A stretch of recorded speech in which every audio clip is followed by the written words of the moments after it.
Pour ce 3e épisode qui clôt la série avec Hasnain Iridji, on est presque rentré dans sa tête lors de notre CEO thérapie. Dans cet épisode, vous allez notamment apprendre comment Hasnain a pu trouver son équilibre personnel dans sa vie d'entrepreneur, sa passion pour l'art qui est un vecteur d'apprentissage et d'ouverture d'esprit pour lui, pourquoi il a créé la Fondation H, qui est une fondation pour promouvoir l'art à Madagascar, sa routine sportive pour rester en forme.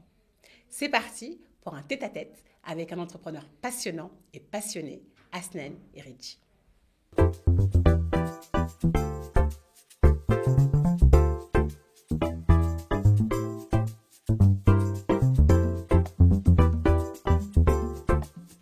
Alors maintenant, on aimerait passer une dernière partie de cette interview. Comme tu l'as senti, je pense, on essaye de créer une safe place ici, on peut grosso modo tous dire, même des exclus sur Action.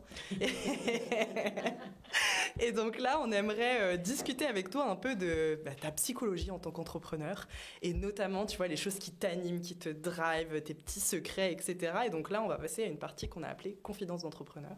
Ou Startup Thérapie. Startup Thérapie, tu choisis le titre qui te plaît le plus. Et donc, je vais commencer avec une première question, qui est: qu'est-ce qui t'empêche de dormir en ce moment? Rien. Je dors très bien comme un bébé. Tu vas voir ma femme, elle va dire: les chiens, ils s'endorment tout de suite. Pose la tête sur l'oreiller et ils s'endorment. Je vais être franc, désolé, il n'y a pas de scoop là. Je dors très bien. Il n'y a rien qui m'empêche de dormir. Je crois que ce qui est important, c'est qu'il faut faire la part des choses. En parlant de Startup Thérapie, il faut faire la part des choses. Tu dois avoir quand même un clear cut entre ton pro et ton perso. Et justement, si tu es du genre à ne pas dormir le soir à cause de ton pro, c'est qu'il y a quelque chose qui ne va pas. Et ça, t'as réussi à l'avoir dès le début, ça? Parce que c'est facile de se le dire, mais... C'est de la maturité quand même d'entrepreneur de pouvoir dire ça, parce que... Non, pas dès le début. Ouais, c'est non, ça, effectivement, ça se travaille. Ça se travaille. Ça se travaille. Moi, je l'ai l'ai beaucoup eu à partir du moment où j'ai eu des enfants. Quand je me suis marié, j'ai eu des enfants. Le fait d'avoir des enfants, enfin, ça te change la vie, quoi. C'est que tu arrives, de toute façon, t'as ce truc bizarre là qui fait du bruit partout. Il faut que tu t'en occupes. Faut que tu vas. Et pour moi, le fait d'être devenu père, ça m'a beaucoup aidé, parce que ça m'a ouvert aussi d'autres horizons et ça m'a mis ça m'a donné un peu plus de recul par rapport à mes priorités. Bien sûr. Voilà, et c'était la gestion de mes priorités aussi. Okay. Et donc, ça m'a pas mal aidé. Donc, il n'y a rien qui m'empêche de dormir. Et je dis même plus mes enfants parce qu'ils dorment très bien aussi. Oh, la chance. Et alors, petite question improvisée, qu'est-ce que tu as envie de transmettre à tes enfants? Ce qu'on m'a transmis, valeur de l'effort, valeur de la solidarité. Travailler, rendre, partager, faire grandir, faire grandir autour de soi. Voilà les valeurs qui sont importantes, ce que je leur dis tout le temps. Okay. Comment est-ce que tu progresses ou tu te ressources personnellement? Parce que tu as beaucoup d'énergie, justement, cet enthousiasme-là, il faut le chercher ailleurs, peut-être. Comment tu te ressources? Moi, j'adore apprendre, j'adore découvrir. J'adore voyager, mais quand je voyage, moi, ce qui m'aide énormément, c'est l'art.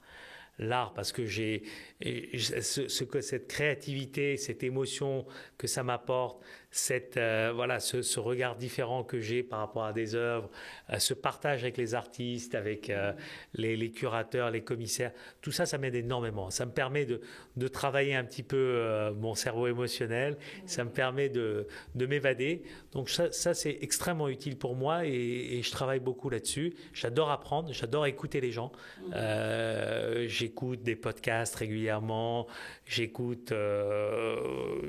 lis pas mal.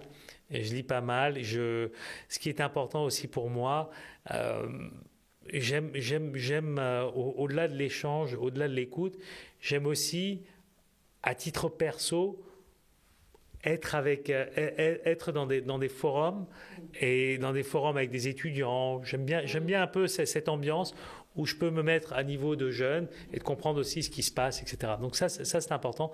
Ce qui m'aide énormément aussi, l'art, l'apprentissage. La troisième chose, c'est le sport.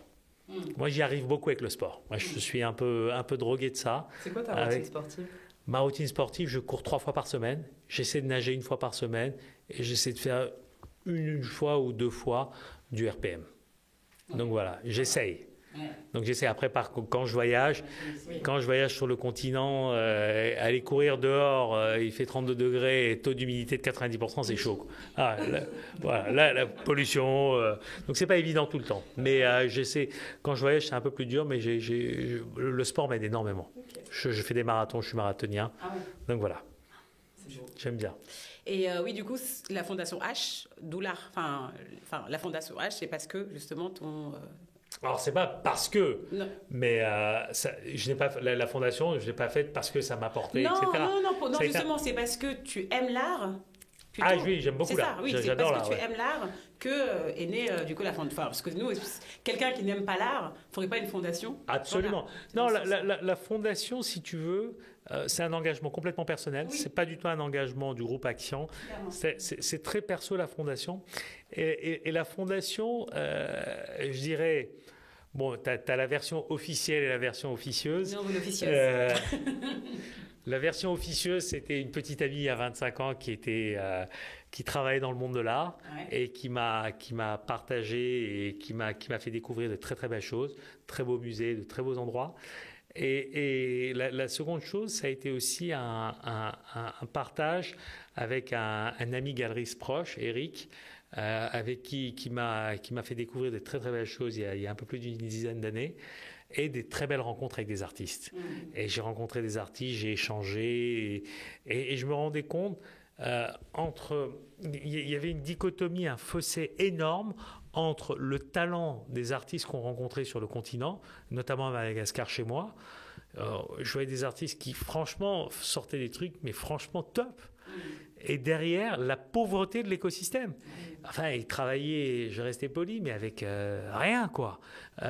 C'était une mission pour pouvoir s'acheter des peintures, de la peinture, des pinceaux, de la toile, ou aller acheter des matériaux pour faire une petite sculpture, etc.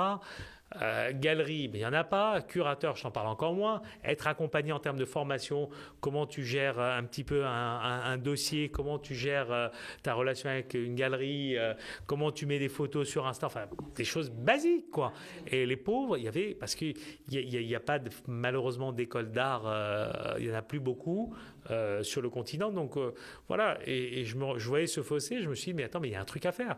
J'adore ça, je suis passionné par l'art, je suis collectionneur, et on a beaucoup de talents, il faut les aider. Et donc c'est parti de là, on s'est dit, tiens, et Eric m'a pas beaucoup aidé, Eric de Remaux, et avec Eric, on s'est dit, tiens, on va faire un prix d'art contemporain pour accompagner un petit peu la jeune scène. On va leur permettre d'aller en résidence en France, à la Cité internationale. Donc on a un prix une fois par an, un prix qui s'appelle le prix Paritana, et c'est la candidature ouverte. Et donc on sélectionne 3 artistes, 3 lauréats. Le premier ou la première gagne un séjour à la Cité internationale à Paris, une résidence d'artiste pendant 3 mois, une expo, un cycle de conférences, et que ça lui permet de s'ouvrir un petit peu, de comprendre ce qui se passe ailleurs, de rencontrer des artistes. C'est extrêmement important, voilà. Et puis après, les 2 autres, c'est un support financier. Donc, on a commencé avec le prix Paritana. Derrière, je voulais concrétiser, accélérer mon engagement, et j'ai dit, tiens, je vais faire du vrai mécénat. Et donc, j'ai monté la fondation qui est destinée à aider la jeune scène artistique à être formée, à être accompagnée, à être exposée, et surtout à rencontrer du monde et à permettre de se confronter au monde international. Et donc la fondation a démarré avec un premier espace à Tananarive en 2016. Derrière, on a ouvert un espace à Paris, parce que la culture, une des vraies capitales de la culture, c'est Paris. Donc aujourd'hui, les artistes qui ne sont pas représentés par des galeries, ils sont emmerdés. Et comment ils font pour aller vendre ? Ils ont besoin de vendre à un moment donné. Donc là, on a fait un lieu où on choisit des artistes tous les 2 mois qui viennent faire une proposition. Ils viennent soit en résidence à la Fondation à Paris, soit ils ont une performance qu'ils souhaitent présenter, soit ils ont des œuvres qu'ils souhaitent produire et faire là-bas ou exposer. Et donc, ils ont une expo gratuite pendant 2 mois. Ce qu'ils vendent, c'est à eux, et tant mieux pour eux. C'est du pro bono pur, on ne prend rien, on paie les frais de prod. Et donc, voilà. Donc, l'idée, c'était vraiment, la Fondation, c'était aider ce talent, ce génie africain, Deuxièmement, leur permettre d'être exposés, d'être formés, d'être encadrés, et puis surtout de rencontrer du monde. Je pense. Et je suis très fier parce qu'on a inauguré, donc on avait commencé avec un premier espace en 2016, et là on a inauguré en avril 2023 le nouvel espace de la Fondation. On a ouvert un espace absolument magnifique, aux normes muséales. Voilà, c'est absolument dingue, c'est un oasis de verdure d'un bâtiment historique en plein centre de Tananarive. Tu rentres dans le bâtiment, t'es ailleurs. T'étais loin du brouhaha. Non mais franchement, je pense que c'est assez exceptionnel. C'est un très bel on a eu un très très bel accueil du public. Je crois qu'on est à 25 ou 30 000 visiteurs en 1 mois et demi, 2 mois. Enfin, on est très contents. Magnifique. Donc voilà. Bah, bravo. Et si on revient sur ton aventure entrepreneuriale, alors elle est un peu moins joyeuse cette question, mais quand même importante. Ce que je voulais te demander, c'est quel est le moment pendant lequel tu t'es senti le plus seul? Alors, tu es très entouré. Mais il y a forcément dans une aventure entrepreneuriale un moment où on vit un moment de solitude. On se dit là, je me sens très seule, je ne sais pas quoi faire, je ne sais pas vers qui me tourner. La fameuse solitude de l'entrepreneur. La victoire a 1000 paires, la défaite est orpheline. Tu te sens seul, dans la vie d'un entrepreneur, tu te sens seul à 3 moments. Tu te sens seul au moment d'une défaite, tu perds un deal, tu perds un truc, tu te sens seul. Tu te sens seul quand tu as une grosse galère. Tu te sens assez seul. Parce que finalement, je ne dis pas qu'il y a une démission des gens, pas du tout. Mais tu sais que tu portes le poids et la responsabilité. Et le troisième moment où tu te sens très seul, c'est quand tu dois prendre une décision. Ton conseil d'administration te dit ok, vas-y, mais tu laisses de la marge de manœuvre. Et quand tu dois à la finale, dans les limites et dans la marge de manœuvre qui t'est donnée, prendre cette décision, comme on dit en anglais, you have to call the shot. Et quand tu dois appuyer sur le bouton, tu te sens très seul. Quand tu dois se dire ok, j'y vais, c'est bon, on est d'accord, je donne mon ok, on accélère.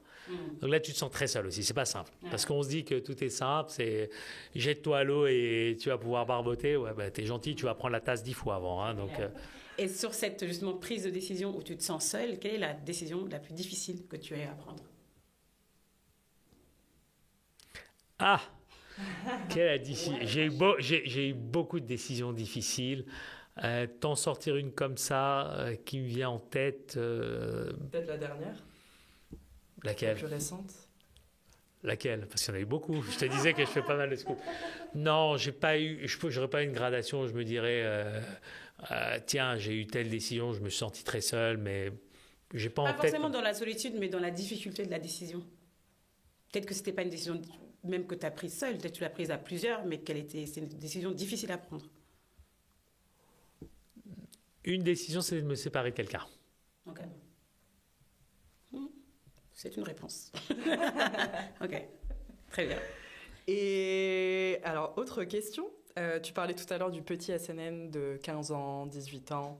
Qu'est-ce que tu dirais au petit SNN qui rentrait en prépa, qui venait d'avoir son bac? Tu as une chance inouïe. Tu as la vie devant toi. Éclate-toi. Make the most of your time. Ne perds pas ton temps. Éclate-toi. Et voilà, tu as la vie devant toi. Vraiment. Tu as tellement d'opportunités. On a une chance d'être sur un continent avec un tel potentiel, autant de ressources, autant de talents humains. Mais il y a trop de choses à faire. Voilà, gère tes priorités. Amuse-toi. Fais-toi plaisir. Et sois toujours simple, humble, respectful. Et cette bienveillance, cette belle énergie, et avance. Tu as trop de choses à faire. Est-ce que tu aurais un plaisir coupable, like a guilty habit, quelque chose que, voilà, un plaisir coupable, un péché mignon que tu aimerais nous avouer? Manger du chocolat tout le temps. Aller taper du chocolat dans les bureaux, ils le savent. Voilà. C'est vrai. Voilà. T'as une tablette de chocolat sur toi, là? Sur moi, là, non, parce que j'ai pas pris mon sac, mais au bureau, j'en ai... C'est quoi ta marque préférée de chocolat? Ah, j'adore les chocolats de Patrick Roger. Ouais.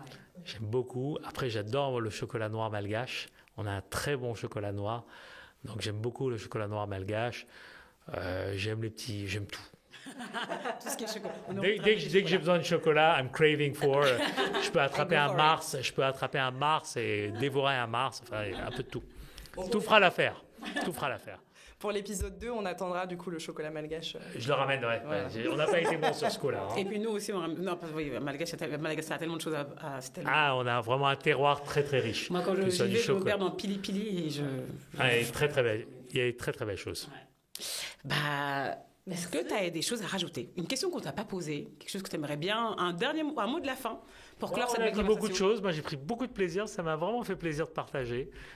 C'était très perso, pro. C'est très bien mené. Merci beaucoup, vraiment. J'ai pris beaucoup de plaisir.